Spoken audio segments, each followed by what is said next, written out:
Hey all, Cypher and welcome back to another uploading video. So this was a developer's note 5, which I literally skipped through when making videos yesterday, and I just realized, well, I've not covered this, and it's huge. It's insanely huge, right?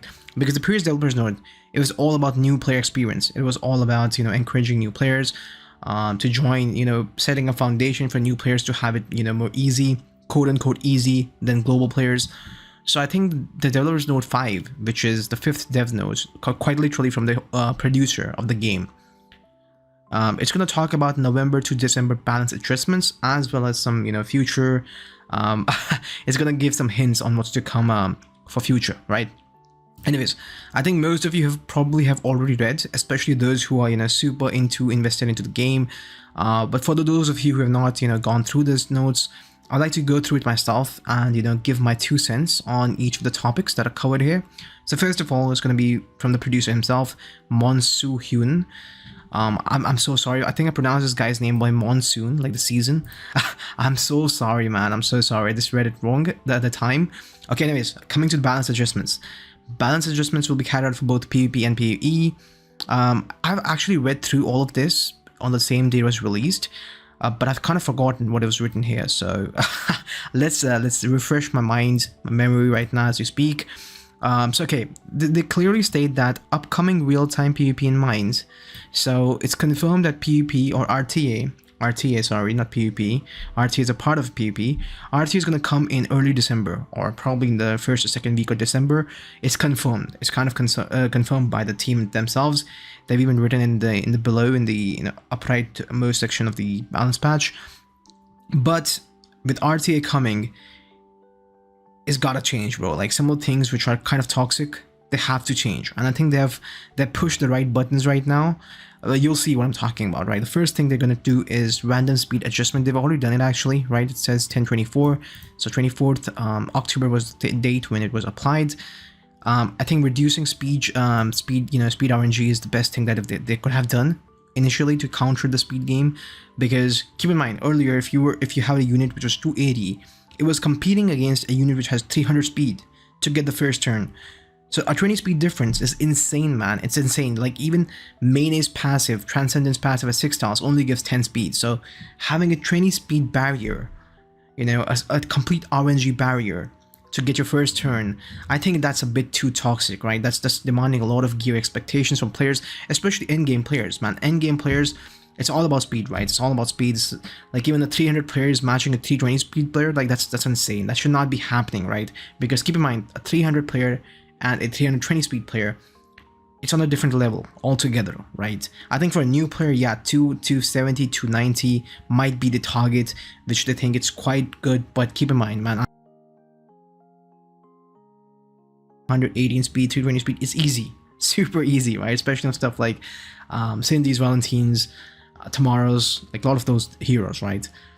So I think reducing speed RNG is super good for the health of the game, especially in terms of in retrospective of PvP.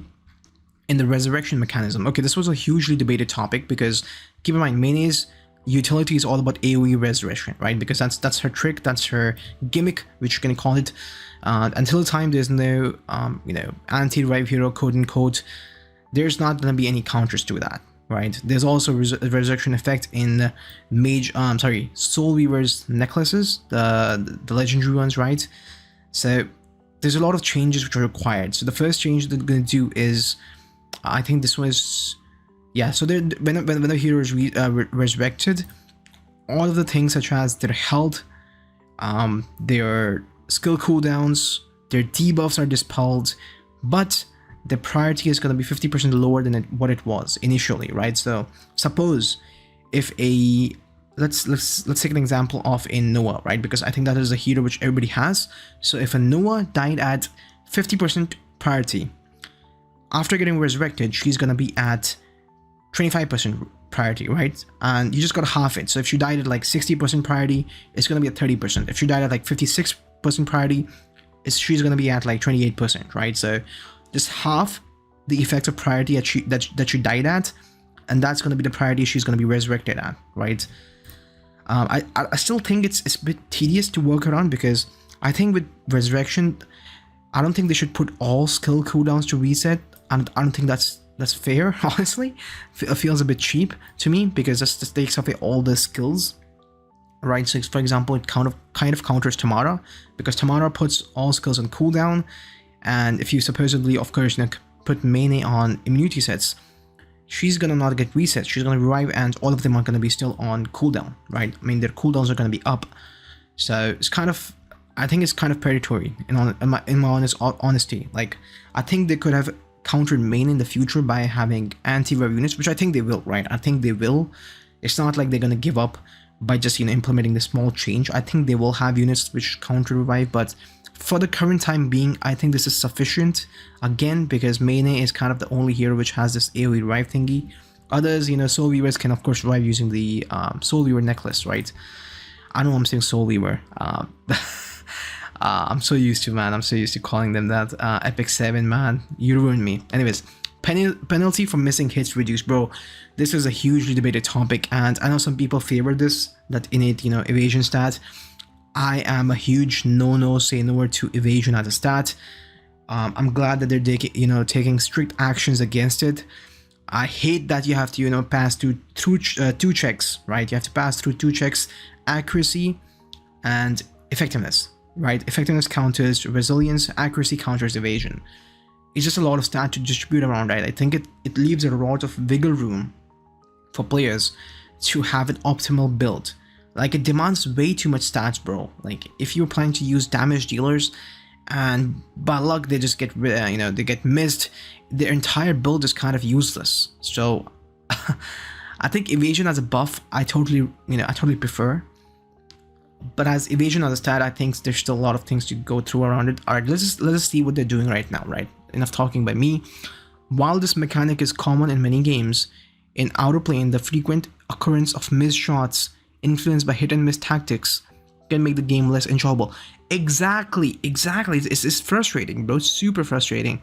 Therefore, we have made the final decision to ease the penalty for missed shots. Since users have direct control over accuracy and evasions, of course we do, but we're not gonna invest everything into these stats, bro. Right? For damage dealers, why are we gonna invest accuracy and an evasion? Especially for something like a Demi Stella or like Demi Aste. It's cringe. Like, you want to focus on damage stats. We plan to primarily ease the penalty for missed shots, which we initially applied more rigorously. Alright, so let's see what they're doing.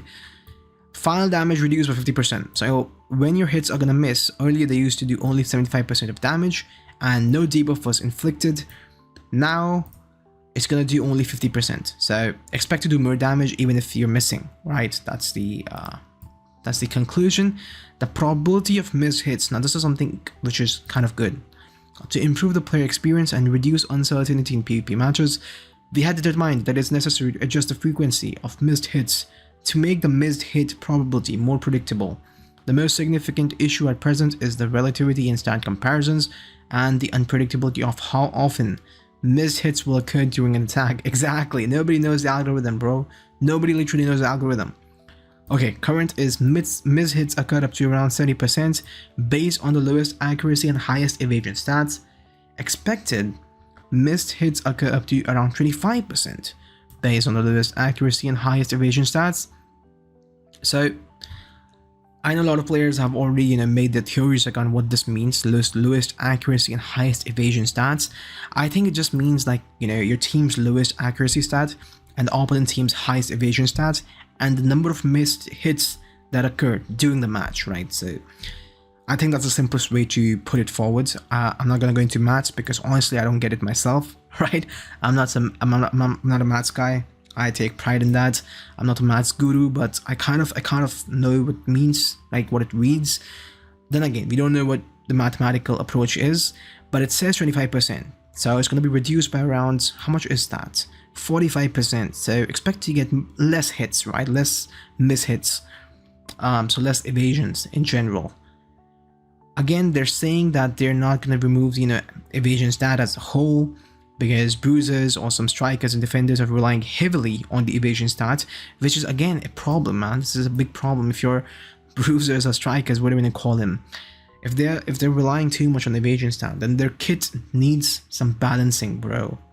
Like, you cannot have evasion as a stat. I just think it kills so many builds, and it focuses you a lot to, you know, invest into accuracy, even for like simple DPS balls. Now you need accuracy inbuilt, and I think as a new player, even mid-game player, it's super tough. Believe me, when I was a new, I was a mid-game player, not an end-game player, I still, you know, sometimes suffer from evasion stats, or evasion being a stat, sorry. But when I was a mid-game player, I used to be so angry over the PvP, especially when like Demistelle was just released. Players were running her with like 400, 500 evasions. It was crazy. It was crazy, man. And I was like barely touching 200 to 50 accuracy. Like it was insane. It was dark time. It was super dark time. And hopefully, I don't want this game to progress into a RNG fest, right? In general, RNG is super bad for the health of the game, especially in PvP. Takes away all the fun, right? Coming to PvP balance adjustments. PvP buff, Duelist Pledge. No idea what this is. Let's read what this is. I think I missed this part, or maybe I just, you know, forgot. The effect was introduced with the assumption that it would reduce. Oh, it's okay. It's the fact that, you know, you get those light ring strikes when you you know, when certain turns go around. So if I think if you pass around 7 or 8 turns, your entire team is going to suffer true damage from a lightning strike, the arena buff, right?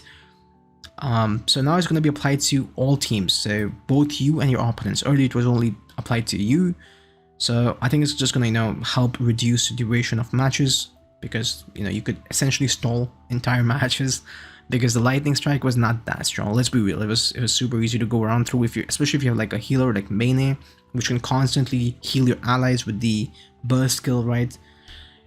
Next up is the PvP buff. So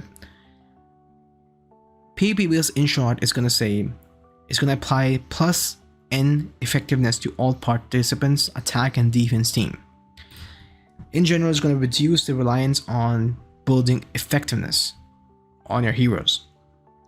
Right, so resistance game is going to be much lower nowadays, which I think is fine, especially in high arena, because now you always have like immunity sets on heroes which require resistance, like Soul Weavers.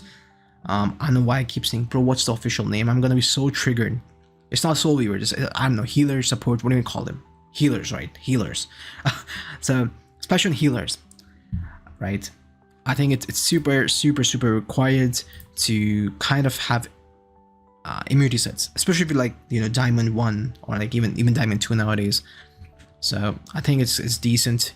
So yeah, goodbye to kind of effectiveness. Depends on how much percent or how much flat effectiveness you're gonna get. I still don't think resistance as a stat is gonna be killed, but it's definitely gonna be negligible, more negligible, right? It's not gonna be entirely negligible, but it's gonna be more reducedly negligible. Coming to hero balance adjustments. Now these are heroes which are kind of, you know, OG heroes. They're not the new ones like Mane or Tamara, which are the real culprits of this meta. First one is gonna be Tio, our favorite healer, early gamer Bliss. She's kind of a goddess sent by God himself to help new players, but she's getting a little bit of nerf. Essentially her passive, the one where she cleanses debuffs and pushes allies, it's getting kind of nerfed. Wait, no, this is not the passive. This is her skill burst, bro. Okay, her skill burst, right? So her S3 cooldown through her skill burst is getting increased by 2 turns. Earlier, what happened was if you constantly hit your enemy team TOs, they would constantly regenerate the AP action points through her Saint's Charm, Talisman. Now, you know, it was kind of toxic, right? Because you could constantly keep healing your allies or yourself, whoever the enemy was attacking. I think it was super toxic, especially during the time when Notia was not a thing, or when Tamara was not a thing. Bro, Tio was running rampant in the arena because she was unstoppable. She was cancerous, right? Because she was constantly healing allies, constantly healing single target. And this shot would hurt. This ability, it heals a lot, man. It has a potential to fully heal you know, a DPS or a low health hero, right? It's super toxic, and to have this ability on every single turn, I think that was toxic. So I think this is the right decision. I don't think it's going to affect in PvP much, right? I don't think it is going to affect PvP actually at all, because in PvP her major reliance was with her passive, which is still remaining the same, right? Eliza, so earlier it was inflicts bleeding on a random enemy for 2 turns while ignoring resilience. Now it's going to be inflicts bleeding on the enemy with the highest speed for 2 turns while ignoring resilience. I have no clue what this means. I mean, I have no clue what this is going to benefit her with, because if I'm correct, bleeding is not like, you know, stopping priority gauge or something. It's only going to help her, like, I don't know, deal more damage to the person with highest speed. I think this is super. I think she's still bad. I mean, she's not bad, but like she's kind of niche, right? Because even if she strips and like inflicts defense down or something like that, you know, which she of course requires bleeds already to do defense down, she's primarily only used for stripping buffs. Even if she is used, she still can trigger a lot of, you know, counterattacks, because she's not immune to that. She is triggering counterattacks. She can even trigger Stella, Demi Stella, and pretty much every other hero in the game, right? Any other which has that passive revenge or counterattack or agile response. So I think Elisa's use is still kind of niche, and I kind of regret putting her in A tier in my tier list. I'll make sure to change that, guys. I'll make sure. As I said, tier lists will continuously evolve, so don't think I'm not taking a look at that. Rona is also getting changed. Now, they don't mention exactly what is getting changed, but she is going to transform into a health-based damage dealer, which is interesting, right? So we're going to get another bruiser. Again, it's all going to depend on how good her multipliers are going to be. And it's also saying we're going to eliminate the need for critical hit setup. So maybe her skills are going to be guaranteed crits, which is pretty unique, man, which is kind of crazy to think about. Maybe this will change Rona from a S tier hero to like not a god tier, but kind of, you know, usable. Probably very good usable. One of the best bruisers in the game. Maybe, again, nothing is set in stone here. Demiurge Asta is getting changed, so she's getting a huge buff. 30% extra priority after resurrection. Earlier it used to be only 50%. So she's kind of moving towards the RB status, right? In Epic 7, RB was at 100%, she's at 80% still. Pretty much the same. Pardon my cough. But yeah, I mean, 80% is still a lot, right? Like, it's kind of guaranteeing your turn. Not many heroes could cut you if you have 80% priority after getting dead. Like, that's just reality, right? Class stat adjustments. This is something which I'm quite peaked about, because this could be game changer overall. They don't mention exactly what classes are getting changed in terms of stat values, but they do mention that the values will be individually applied based on the sub-characteristics of each subclass. This is something I would probably, you know, look forward to. This could be good. This could be really good, because currently it's simply set in stone, right? There's no variety. Once you know which class it is, which subclass it is, you kind of know which upgrades they're gonna get. So I hope they make it more unique, probably geared towards each hero's profile. But I don't think they will. I think it's gonna be remaining the same. They'll probably just tingle around with the stats a bit. I don't know, right? Legendary gear unique effects. Okay, some changes coming to effects. What is this? Legendary accessory. Okay, nice, bro. Now they're changing it to a 100% chance to increase priority of the caster when hit. It always sounded weird to me. Everything else was 100%. Why is this defender accessory at 80%? It seemed weird to me, man. It seems super weird. Okay, finally they're changing it. Also, what is this? PvE balance adjustments. We've decided to remove the combat calculation module in the base that upgrades the functionality of auto combat. Okay, so they're kind of removing the need to, you know, improve auto combat from the base using your transmatter. What's it called? No, antimatter. Yeah. They're also reducing the difficulty of bosses. Wait, this already applied, right? Yes, it's already here, bro. I am smoking some different pot. Never mind. Okay, this is final pre-phase, or actually outer phase for outer plane. Ironic to say that. In this 5th developer's note, we would like to provide you with details about the balance elements I'll be addressing in this year's update. Starting with this balance adjustments, we plan to review overall data approximately every 3 months and implement balance patches accordingly. I think 3 months is a huge time, bro. I think you need to cut it down to like a month, maybe. Like 3 months is not cutting it, man. Like 3 months is way too much. Way too much. No, this is not acceptable. no player is gonna wait for 3 months for a single balance patch, if that's what you're trying to say here.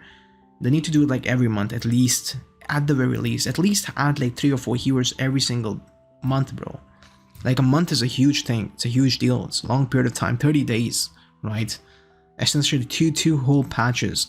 Especially with RTA, I think they need to do it for like every month. Or maybe like, if you're flexing it, 1.5 months, right? Do it like that.